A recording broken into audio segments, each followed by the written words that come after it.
اعوذ باللہ من الشیطان الرجیم بسم اللہ الرحمن الرحیم۔ اسلامی معلوماتی ویڈیو شروع کرنے سے پہلے تمام دنیا کے معمول مسلمان بھائیوں کو ہمارا سلام، السلام علیکم ورحمۃ اللہ وبرکاتہ۔ سوال: اگر کسی پتلی چیز میں نجاست گر جائے تو کیا حکم ہے؟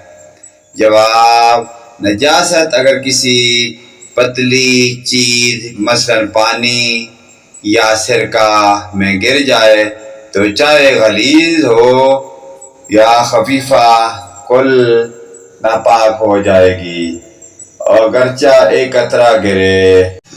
سوال: نجاست خفیفہ کون کون سی چیزیں ہیں؟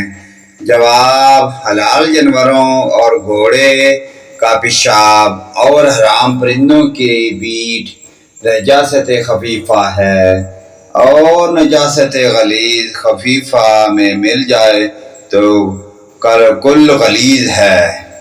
سوال: بدن یا کپڑا نجس ہو جائے تو پاک کرنے کا طریقہ کیا ہے؟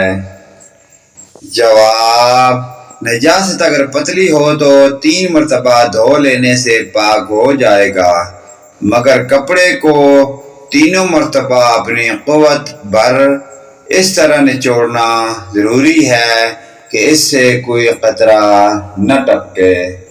سوال: وضو میں کتنے فرض ہیں؟ جواب: وضو میں 4 فرض ہیں۔ نمبر 1، شروع پیشانی سے ٹھوڑی تک طول میں اور ایک کان کی لو سے دوسرے کان کی لو تک عرض میں جلد کے ہر حصے کو دھونا، یعنی پانی بہانا، تیل کی طرح چپڑ لینے کا نام دھونا ہے۔ نمبر 2، کونیوں سمیت دونوں ہاتھوں کا دھونا کہ ذرا برابر بھی کوئی جگہ پانی بہنے سے رہ نہ جائے۔ نمبر 3، چوتھائی سر کا مسح کرنا، یعنی تر ہاتھ پھیرنا، گیلا ہاتھ۔ نمبر 4، ٹخنوں گٹوں سمیت دونوں پاؤں کا دھونا۔ پیارے دوستو، ان پیاری دینی معلومات کو آگے اپنے والدین، رشتہ داروں، عزیز و اقارب تاکہ تمام امن مسلمان بھائیوں کے ساتھ شیئر کریں۔ اللہ پاک کی ذات ہمیں 5 گانا نماز پڑھنے کی اور ان پیاری دینی معلومات پر عمل کی توفیق عطا فرمائے۔ ویڈیو اچھی لگے لائک، کمنٹ اور شیئر کریں، آمین یا رب العالمین۔